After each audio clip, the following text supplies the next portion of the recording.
جائیے اور دیکھ کے آئیے بامبے کے اندر ٹاٹا ہاسپٹل میں سفر کریے، مشاہدہ کریے.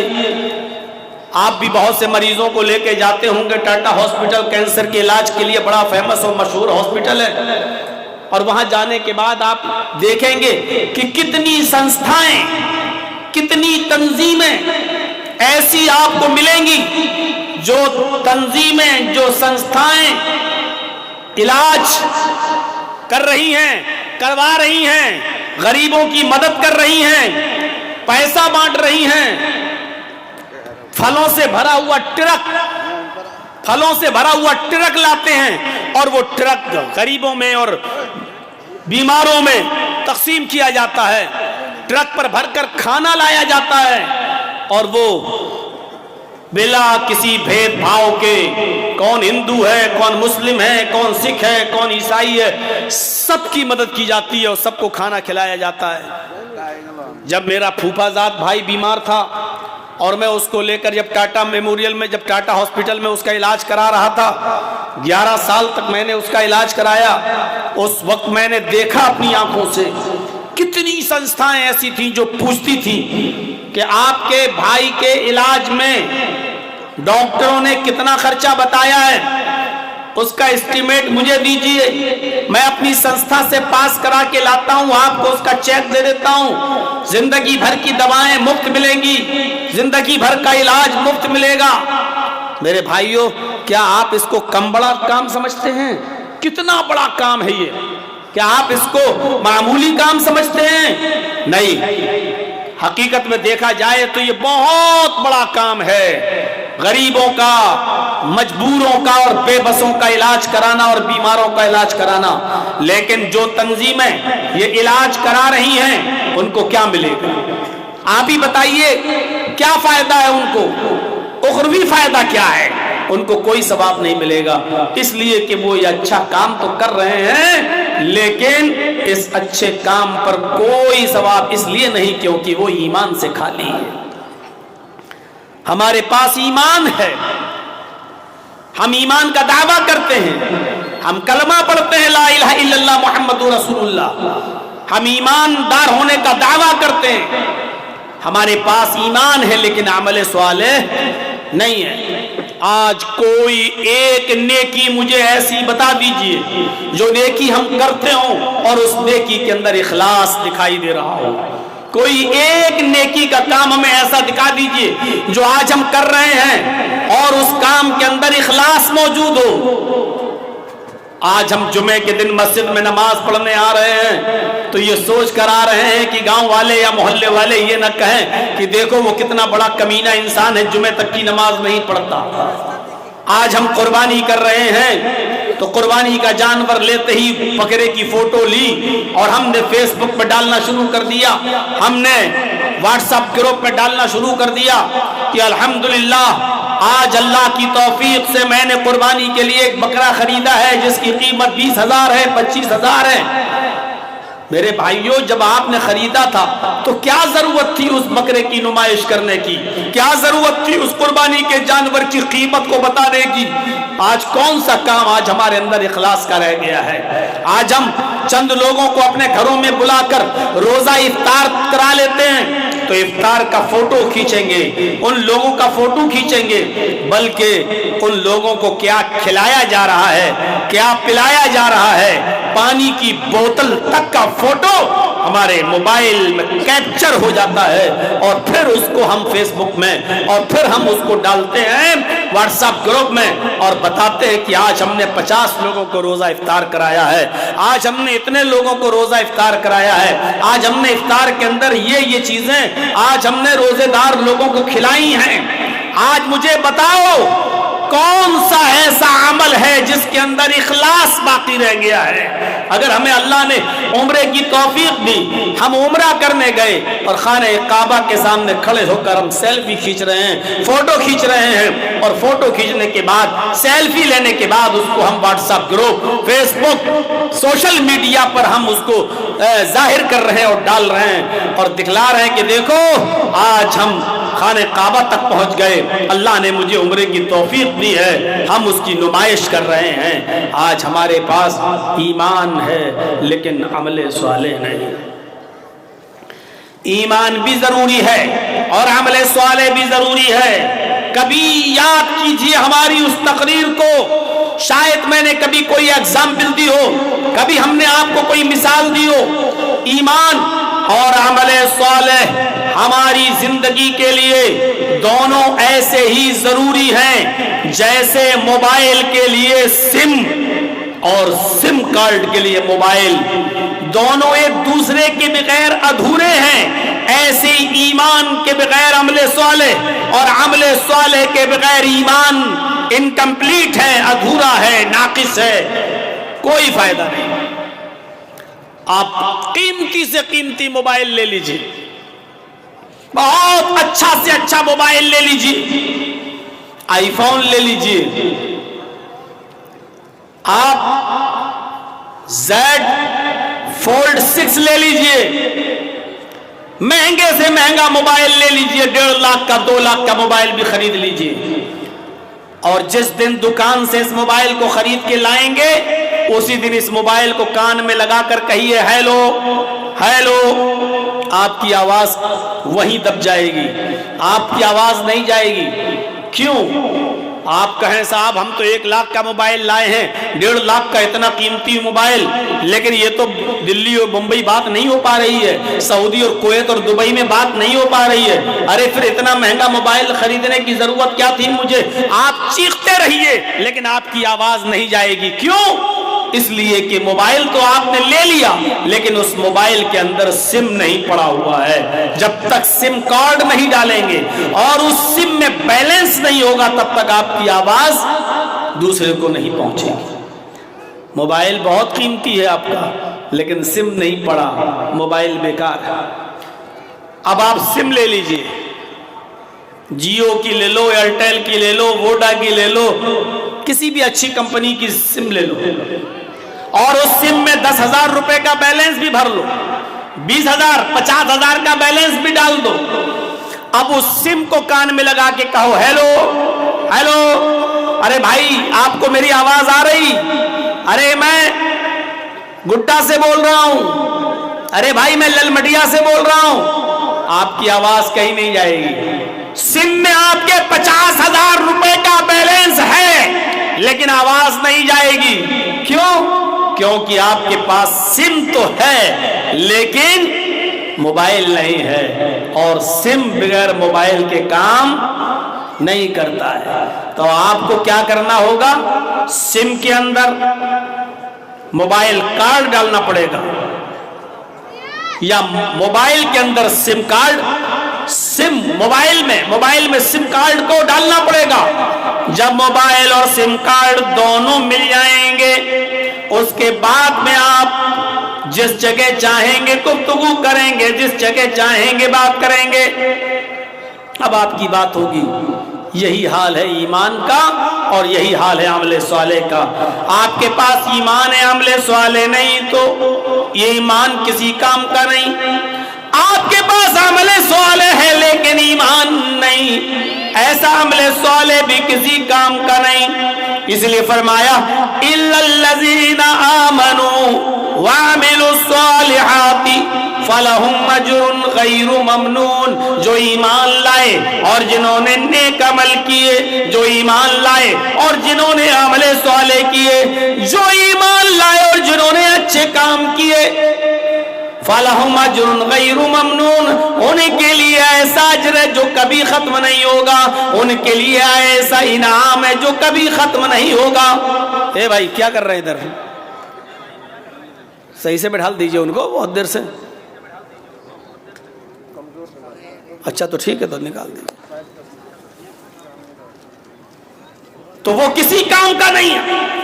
الا الذین آمنوا وعملوا الصالحات, جو ایمان لائے اور جنہوں نے عمل صالح کیے ان کے لیے ایسا اجر ہے جو کبھی ختم نہیں ہوگا, ان کے لیے ایسا اجر ہے جو کبھی بھی ختم نہیں, یعنی نہ ختم ہونے والا اجر, نہ ختم ہونے والا انعام, نہ ختم ہونے والا اجر ہے اللہ تبارک و تعالیٰ کے یہاں. تو یہ ہے ایمان اور عمل صالح. اب ایمان کسے کہتے ہیں اور ایمان ہم سے کس چیز کا تقاضا کرتا ہے؟ ایمان کی 70 سے زیادہ درجے ہیں، شاخائیں ہیں. آپ ادھر کریے، وہ کمیٹی کے لوگ یا جو رضاکار ہیں وہ دیکھ لیں گے یار، ادھر ڈسٹرب نہ کریے. تو میرے بھائیوں، ایمان کے 70 سے زیادہ برانچز ہیں، ایمان کی 70 سے زیادہ شاخائیں ہیں. اب ایمان کو سمجھنے کی کوشش کیجیے. وعن ابي هريره رضي الله تعالى عنه عن النبي صلى الله عليه وسلم قال الايمان بضع وسبعون شعبة فافضلها قول لا اله الا الله وادناها اماطة الاذى عن الطريق والحياء شعبة من الايمان. ابو ہریرہ فرماتے ہیں کہ نبی اکرم صلی اللہ علیہ وسلم نے فرمایا، ابو ہریرہ فرماتے ہیں کہ نبی اکرم صلی اللہ علیہ وسلم نے فرمایا ایمان کی 70 سے زیادہ شاخائیں ہیں، ایمان کی 70 سے زیادہ برانچز ہیں.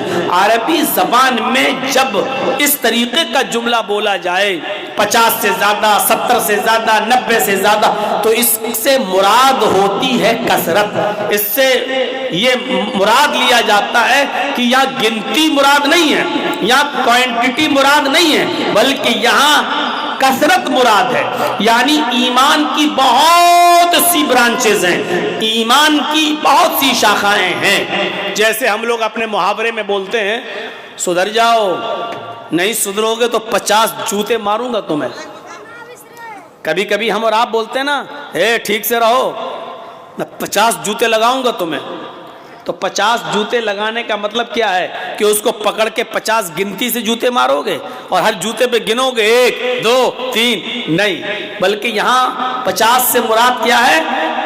صحیح سے، ڈھنگ سے، اچھی طریقے سے سنبھل جاؤ، نہیں تو اتنا ماروں گا کہ یاد رکھو گے. یعنی بہت زیادہ اور سخت سزا دوں گا تمہیں. تو یہاں پر بھی اللہ کے نبی نے یہی فرمایا، الایمان بضع وسبعون شعبۃ، ایمان کی 70 سے زیادہ شاخائیں ہیں، ایمان کی 70 سے زیادہ برانچز ہیں.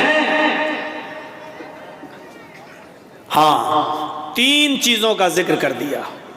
بہت سی چیزوں کو تو نہیں بتا پاؤں گا، اور یہ چھوٹے سے خطبے میں، چھوٹی سی تقریر میں یہ ساری باتیں بتائی بھی نہیں جا سکتی ہیں. اس حدیث کے اندر جو 3 چیزیں بتائی گئی ہیں، انہی 3 چیزوں پر آج میں اشارہ کروں گا. فرمایا 3 چیزیں کیا ہیں جو ایمان کا شعبہ ہے، ایمان کی شاخ ہے، ایمان کی برانچ ہے. فرمایا فَأَفْضَلُهَا قَوْلُ لَا إِلَهَ إِلَّا اللَّهُ، پہلی اور افضل برانچ، پہلی اور سب سے افضل برانچ، سب سے زیادہ بہتر برانچ کیا ہے؟ قَوْلُ لَا إِلَهَ إِلَّا اللَّهُ، اس بات کی گواہی دینا کہ اللہ کے علاوہ کوئی معبود نہیں، لا الہ الا اللہ کا کہنا. یہ تو پہلی برانچ ہو گئی اور سب سے افضل.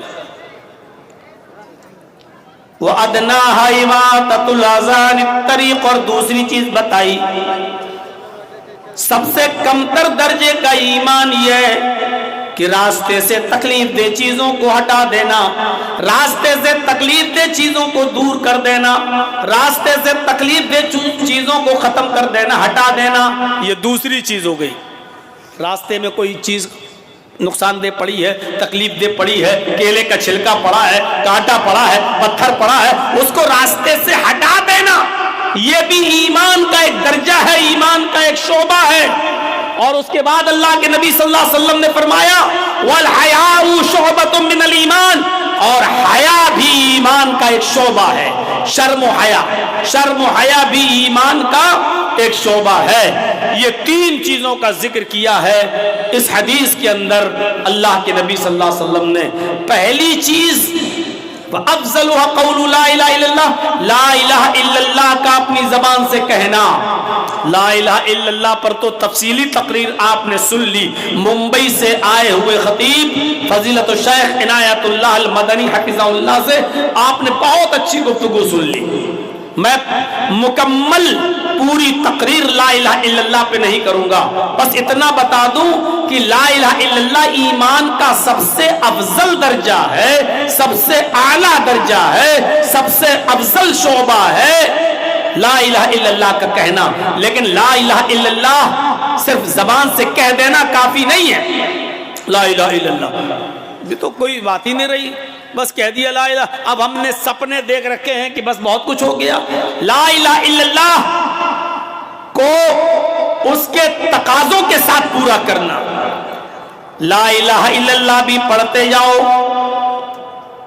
اور مزاروں پہ چادریں بھی چڑھاتے جاؤ، لا الہ الا اللہ پڑھتے جاؤ، اپنے گلوں میں تعویذ اور گنڈے بھی پہنتے جاؤ، لا الہ الا اللہ پڑھتے جاؤ اور باباؤں کی قبروں پہ چادریں بھی چڑھاتے جاؤ، لا الہ الا اللہ کہتے جاؤ اور باباؤں کی مزاروں پہ جا کر تیرے در پہ آیا ہوں تو جھولا جھولی بھر کے جاؤں گا، اس طریقے کے شرکیہ نعرے بھی لگاتے رہو، لا الہ الا اللہ کہتے رہو اور مدد اور حاجت دوسروں سے مانگتے رہو، پوری کرواتے رہو، لا الہ الا اللہ کہتے رہو اور دوسروں کے سامنے بھی سجدے کرتے رہو، لا الہ الا اللہ کہتے رہو اور دوسروں کو بھی پکارتے رہو۔ یہ لا الہ الا اللہ کا تقاضا نہیں ہے۔ لا الہ الا اللہ کا معنی ہے لا معبود الا اللہ، اللہ کے علاوہ کوئی معبود نہیں ہے۔ لا الہ الا اللہ کا معنی ہے لا مسجود الا اللہ، اللہ کے علاوہ کوئی سجدے کے لائق نہیں ہے۔ لا الہ الا اللہ کا معنی ہے لا مطلوب الا اللہ، اللہ کے علاوہ ہمیں کسی اور چیز کی طلب نہیں ہے، کوئی ہمارا مطلوب نہیں ہے۔ لا الہ الا اللہ کا معنی ہے لا الہ الا اللہ اے لا مقصود الا اللہ، اللہ کے علاوہ ہمارا کوئی اور مقصد نہیں ہے، بس ہم چاہتے ہیں کہ اللہ کی وحدانیت اور توحید مل جائے، یہ ہے لا الہ الا اللہ کا معنی۔ اور لا الہ الا اللہ کا معنی ہے لا الہ الا اللہ کا معنی اللہ کے علاوہ ہمارا کسی اور کے اوپر کوئی توکل اور بھروسہ نہیں ہے۔ کیا لا الہ الا اللہ کے ان تقاضوں کو ہم پورا کرتے ہیں؟ ایک آدمی زندگی بھر برے کام کرتا ہے، زندگی بھر کافر رہتا ہے، زندگی بھر کفر و شرک کرتا ہے، لیکن مرنے سے ایک دن پہلے 2 دن پہلے اللہ اس کو توفیق دے دیتا ہے اور وہ آدمی یہ کلمہ پڑھ لیتا ہے اشہد ان لا الہ الا اللہ اور مر گیا۔ 70 سال تک اس نے کفر کیا، 70 سال تک اس نے شرک کیا، 70 سال تک اس نے گناہ کیے، اور مرنے سے پہلے اللہ نے اس کو توفیق دے دی اور اس نے کلمہ پڑھ لیا اشہد ان لا الہ الا اللہ، اور اس کے بعد وہ مر گیا، جنت کا مستحق ہو گیا۔ یعنی زندگی بھر گناہ کیے، زندگی بھر کفر و شرک میں رہا اور یہ کلمہ پڑھ لیا تو جنتی ہو گیا۔ اگر یہ کلمہ نصیب نہ ہوتا، یہ کلمہ نہ پڑھتا، اس کلمے کی توفیق اس کو نہ ملتی اور بغیر کلمہ پڑھے وہ مر جاتا تو کہاں جاتا؟ جہنم میں۔ یہ کلمہ پڑھ لیا تو کہاں چلا گیا؟ جنت میں۔ اس سے پتہ چلتا ہے کہ یہی وہ کلمہ ہے جو انسان پڑھ لے تو جنتی بنا دیتا ہے، اور یہی وہ کلمہ ہے کہ جس کو پڑھے بغیر اگر کوئی انسان مر جائے تو پھر وہ جہنمی ہو جاتا ہے۔ 80 سال تک گناہ کرنے کے بعد بھی اگر توفیق مل گئی، کلمہ پڑھ لیا اور مر گیا تو جنتی، اور 80 سال تک گناہ کر کے کلمے کی توفیق نہ ہوئی اور بغیر کلمے کے مر گیا تو جہنمی۔ آپ اندازہ لگائیے۔ آئیے ایک واقعے کی طرف لے کر چلتا ہوں، صحیح بخاری میں وہ واقعہ موجود ہے۔ اللہ کے نبی جناب محمد رسول اللہ صلی اللہ علیہ وسلم نے یہودیوں کے قلعے کا، جس کو خیبر کہا جاتا تھا، اس خیبر کا محاصرہ اللہ کے نبی نے کر لیا۔ چاروں طرف سے اللہ کے رسول نے اور صحابہ کرام نے خیبر کا محاصرہ کر لیا۔ ایک قلعہ تھا جس میں یہودی رہتے تھے، نبی اکرم نے اور آپ کے صحابہ نے اس خیبر کا محاصرہ کر لیا۔ اب جو لوگ اندر ہیں وہ اندر رہیں گے، جو باہر ہیں وہ اندر نہیں جا سکیں گے۔ چاروں طرف سے گھیر لیا۔ خیبر کا ایک چرواہا جس کا نام اسود تھا، وہ بکریاں چرانے کے لیے گیا ہوا تھا. وہ خیبر کے لوگوں کی، یہودیوں کی بکریوں کو جنگل میں بکریاں چرانے جایا کرتا تھا. صبح جاتا تھا اور شام کو آیا کرتا تھا. وہ اپنے اپنے بکریوں کے مالک سے بکریاں چرانے کی قیمت لیتا تھا، مزدوری لیتا تھا، مزدوری لیا کرتا تھا، اجرت پہ کام کرتا تھا. جب وہ بکریاں چرا کے آیا تو کیا دیکھتا ہے؟ خیبر کا محاصرہ ہو چکا ہے. پتہ لگایا تو پتہ چلا محمد اور اس کے ساتھیوں نے خیبر کا محاصرہ کر لیا ہے. یہ آیا اور صحابہ سے کہنے لگا کہ آپ کے نبی کہاں ہیں؟ محمد رسول اللہ کہاں ہے؟ مجھے ان سے ملنا ہے، مجھے ان سے ملاقات کرنا ہے. بتایا محمد رسول اللہ وہ ہیں، وہ خیمہ لگا ہوا ہے، پردہ پڑا ہوا ہے، جائیے اس پردے کو ہٹا کر دیکھیے، محمد رسول اللہ صلی اللہ علیہ وسلم تمہیں نظر آئیں گے. اسود نام کا یہ بکریوں کا چرانے والا یہ یہودی محمد رسول اللہ کے پاس جاتا ہے. اس کے ذہن میں یہ تصور تھا، اس کے ذہن میں یہ خیال تھا کہ محمد رسول اللہ کے پاس تو اچھے خاصے باڈی گارڈ ہوں گے، اتنے بڑے نبی اور صحابہ اتنی عزت کرتے ہیں ان کی، تو ان کے پاس تو بہت بڑے باڈی گارڈ ہوں گے، کئی باڈی گارڈ تلواریں لیے کھڑے ہوں گے اور آسانی سے ملاقات نہیں ہوگی. پہلے اپارٹمنٹ لینا پڑے گا، اس کے بعد میں ملاقات ہوگی. آپ آج ملیں نہ ملیں، کل ملنے کا ٹائم دیں یا پرسوں ملنے کا ٹائم دیں، پتہ نہیں کب ٹائم دیں گے. اس کے ذہن میں یہ تصور تھا کہ پتہ نہیں مجھے ملنے کا ٹائم کب ملے گا. لیکن چلے جب اس نے خیمے کا پردہ ہٹایا تو کیا دیکھتا ہے کہ محمد رسول اللہ صلی اللہ علیہ وسلم عالی شان قالین پر نہیں بیٹھے ہیں، صوفے پر نہیں بیٹھے ہیں، نرم گرم بستر پر نہیں بیٹھے ہیں، بلکہ کچی زمین پر کھجور کے پتوں کی چٹائی بچھی ہوئی ہے. اسی چٹائی پر محمد رسول اللہ تشریف فرما ہے. اس نے کہا کیا آپ محمد رسول اللہ ہیں؟ آپ نے سر اٹھایا، فرمایا جی. اسود نے کہا میں اسود ہوں، میں یہودی ہوں اور اسی خیبر کا رہنے والا ہوں جس کو آپ نے چاروں طرف سے گھیر لیا ہے. میں آپ سے ملاقات کرنا چاہتا ہوں، کچھ بات کرنا ہے مجھے. آپ نے کہا اندر آ جاؤ. وہ یہودی اندر چلا گیا، نبی اکرم صلی اللہ علیہ وسلم کے پاس بیٹھ گیا. اللہ کے نبی نے کہا بولو کیا کہنا چاہتے ہو؟ اس نے کہا آپ یہ بتائیے کہ آپ کی دعوت کیا ہے، آپ کا پیغام کیا ہے، آپ کی تعلیم کیا ہے، آپ کون سی تعلیم دیتے ہیں، آپ کی دعوت کیا ہے، آپ کا پیغام کیا ہے؟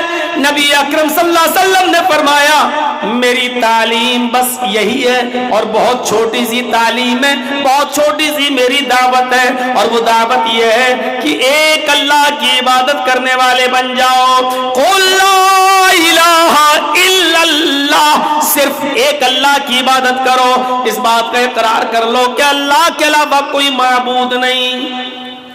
اسود یہودی تھا لیکن جانتا تھا کہ محمد کیا کہلوانا چاہ رہے ہیں. وہ جانتا تھا کہ لا الہ الا اللہ کہہ دوں گا تو 360 بتوں کو چھوڑنا پڑے گا. وہ جانتا تھا کہ لا الہ الا اللہ کہہ دوں گا تو لات و منات کو، ود و سوا، یعوق اور نصر کو چھوڑنا پڑے گا. وہ جانتا تھا کہ ہم نے اگر کلمہ یہ لا الہ الا اللہ پڑھ لیا تو ہمیں اپنے نبیوں کو جو اللہ کا بیٹا مانتے ہیں، حضرت عزیر کو، ہمیں اللہ کے بیٹے ہونے کا انکار کرنا پڑے گا. وہ جانتا تھا کہ لا الہ الا اللہ کہہ دیں گے تو ہمیں تمام جھوٹے خداؤں کو چھوڑنا پڑے گا، اور ایک اللہ کی عبادت کا مطلب ایک اللہ سے مانگنا بھی پڑے گا، ایک اللہ کے سامنے سر بھی جھکانا پڑے گا، ایک اللہ کے سامنے سجدہ بھی کرنا پڑے گا، ایک اللہ کو پکارنا بھی پڑے گا، اور ایک اللہ کی عبادت بھی کرنا پڑے گی. وہ جانتا تھا اس بات کو، اس لیے اس نے کہا اے محمد ابن عبداللہ، اگر آپ کی دعوت کو میں نہ مانوں ہوں تو میرا کیا ہوگا؟ آپ نے فرمایا مروگے تو جہنم میں جاؤ گے۔ اس نے کہا اے محمد ابن عبداللہ اگر آپ کی تعلیم آپ کی دعوت میں قبول کر لیتا ہوں تو کیا ہوگا؟ فرمایا اگر تم نے میری دعوت قبول کر لی تو تم جنت میں جاؤ گے، یعنی لا الہ الا اللہ پڑھ لو گے تو ان الاسلام یہدم ما کان قبلہ، تو اسلام تمہارے سارے گناہوں کو معاف کر دے گا۔ اسلام لائے سارے گناہ تمہارے مٹ جائیں گے اور معاف ہو جائیں گے۔ اس نے کہا ٹھیک ہے اپنا ہاتھ بڑھائیے۔ اللہ کے نبی نے اپنا ہاتھ بڑھایا، اس نے کہا اشہد ان لا الہ الا اللہ واشہد ان محمدن عبدہ ورسولہ، یہ کلمہ پڑھا اور مسلمان ہو گیا، اسلام لے آیا۔ کلمہ پڑھتے ہی اسلام لایا، مسلمان ہو گیا۔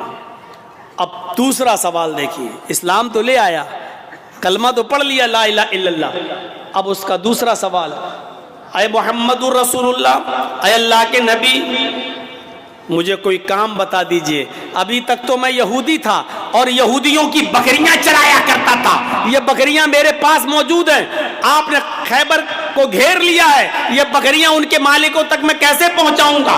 اور اسلام لے آیا، اب کوئی کام تو بتائیے، اب میں کام کیا کروں گا؟ آپ نے کہا تم جہاد کرنے چلے جاؤ۔ جہاد، نماز کا وقت نہیں تھا، جس وقت وہ اسلام لایا اس وقت کسی نماز کا وقت نہیں تھا، اس لیے آپ نے اس سے یہ نہیں کہا کہ نماز پڑھو۔ رمضان کا مہینہ نہیں تھا، اس لیے آپ نے اس سے یہ نہیں کہا کہ رمضان کا روزہ رکھو۔ حج کا مہینہ نہیں تھا، اس لیے آپ نے اس سے یہ بھی نہیں کہا کہ تم حج کرنے جاؤ۔ جب حج کا مہینہ نہیں، روزے کا مہینہ نہیں، تو آپ نے نہ روزے کا حکم دیا نہ حج کا، نماز کا کوئی وقت بھی نہیں، اس لیے آپ نے اس سے یہ بھی نہیں کہا کہ نماز پڑھو۔ آپ نے کہا کہ جہاد میں شامل ہو جاؤ، جاؤ فلاں جگہ۔ اس نے کہا اللہ کے نبی یہ لوگوں کی بکریاں ہیں۔ آپ نے فرمایا ہاں اگر ان بکریوں کو یہاں چھوڑ گئے اور جہاد میں چلے گئے اور شہید ہو گئے تب بھی جنت نہیں ملے گی جب تک ان بکریوں کو ان کے مالکوں کے حوالے نہ کر دو۔ جاؤ پہلے ان بکریوں کو ان کے مالک کے حوالے کر دو۔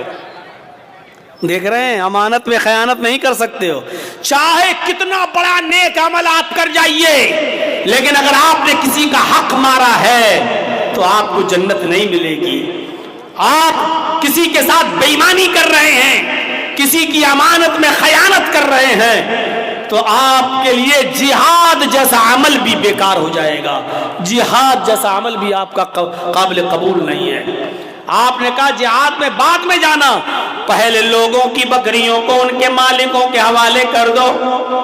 آپ نے کہا جاؤ خیبر کا تھوڑی دیر کے لیے دروازہ کھول دو اور یہ آدمی اسود اس خیبر کے اندر داخل ہو جائے اور لوگوں کی بکریوں کو لوگوں کے حوالے کر دے۔ اس نے صحابہ سے کہا کہ بس ان بکریوں کو مجھے دروازے تک پہنچانا ہے، آپ دروازہ کھول دیجئے۔ جیسی دروازہ کھولا بکریاں دروازے کے اندر داخل ہو گئیں اور وہاں سے وہ اپنے اپنے گھر چلی گئیں، کیونکہ بکریوں کو اتنی شناخت تھی کہ میرا گھر کون سا ہے۔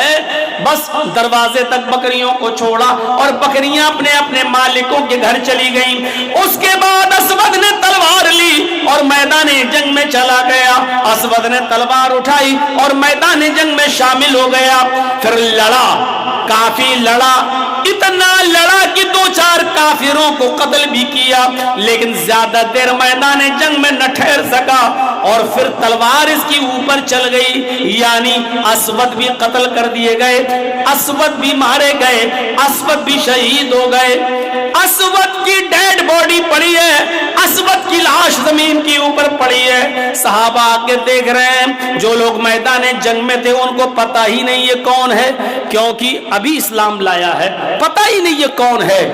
اللہ کے رسول کو بلایا گیا، اے اللہ کے نبی اس لاش کے ساتھ کیا سلوک کروں؟ ہم تو اس کو پہچانتے نہیں کہ یہ کون ہے۔ یہ آیا، ہماری طرف سے مدافعت کیا، دو تین کافروں کو مارا اور پھر کسی کی تلوار اس کو بھی لگ گئی اور یہ بھی مارا گیا۔ اس لاش کا کیا کروں؟ ہمیں تو معلوم نہیں یہ کون ہے۔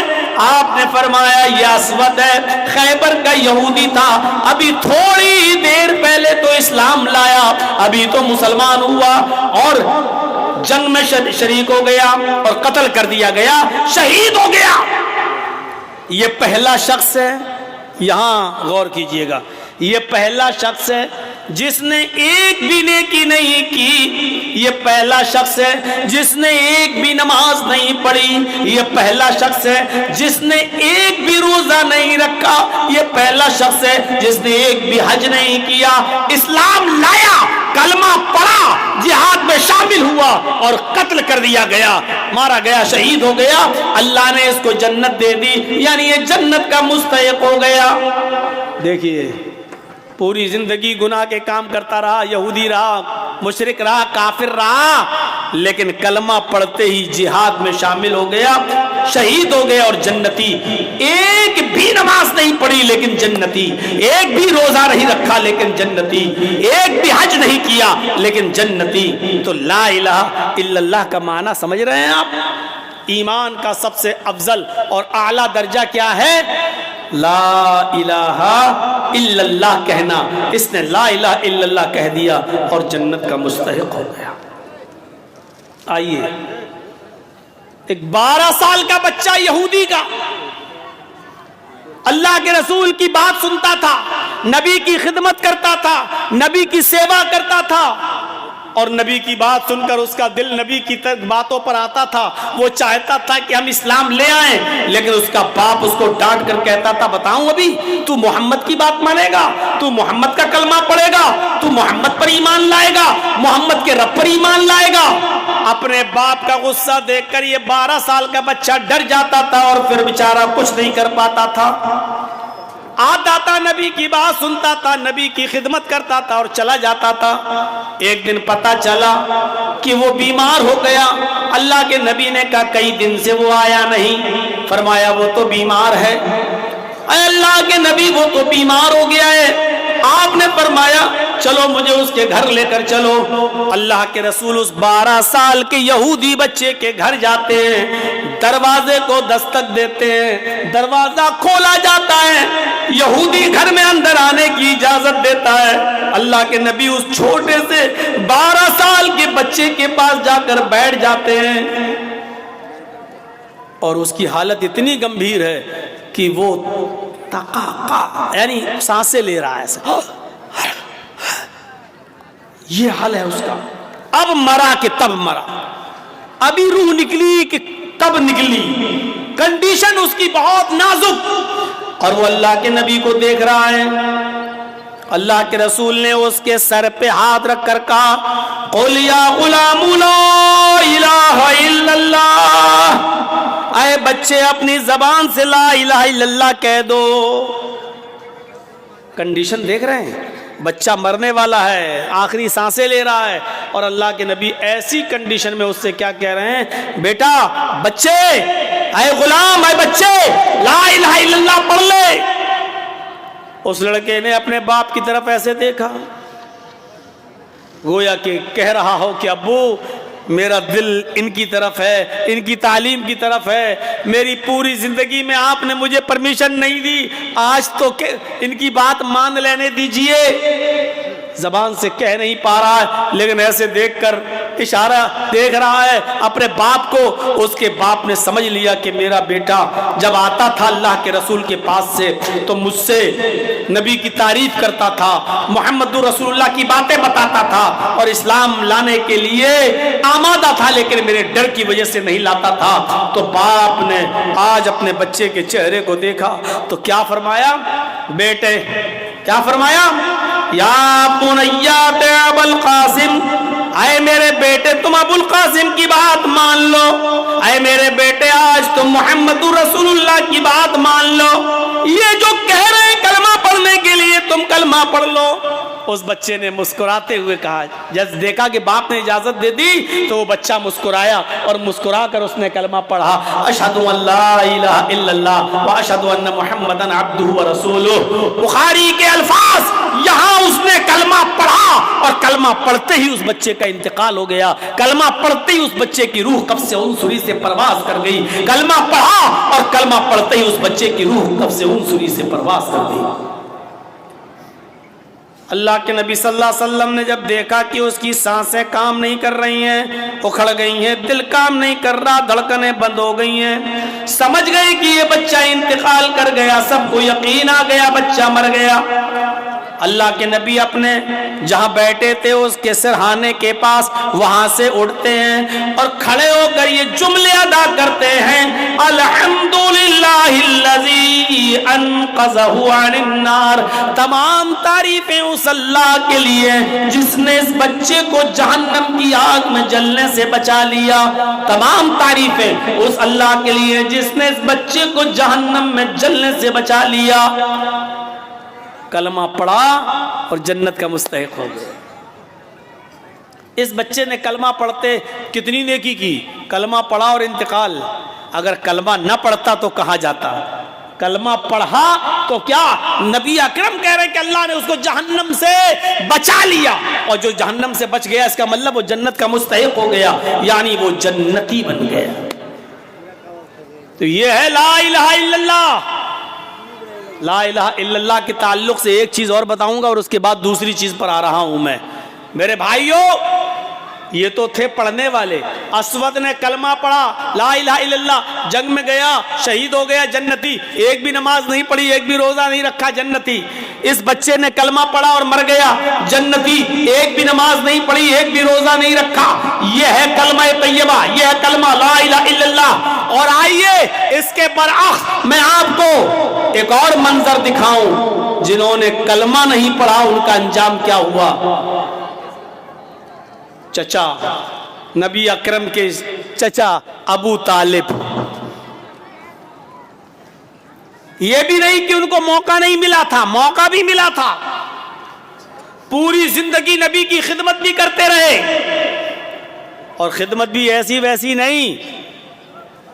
اللہ کے نبی جب پیدا ہوئے تو ماں نہیں، 6 سال کے ہوئے ان کی ماں جب ان کو ان کے باپ کی قبر دکھلا رہی تھی اپنے شوہر کی، تو شوہر کی جدائی میں خود ان کی روح نکل گئی اور اٹیک پڑا اور ماں آمینہ کا انتقال ہو گیا۔ 6 سال کی عمر میں محمد رسول اللہ نے اپنے باپ ہی کی قبر کے پاس اپنی ماں کو بھی دیکھ لیا کہ انتقال کر گئی، ماں بھی مجھے چھوڑ کے چلی گئی۔ دادا نے پالا عبد المطلب نے، اور 8 سال کے ہوئے محمد رسول اللہ تو دادا بھی چھوڑ کے چلے گئے۔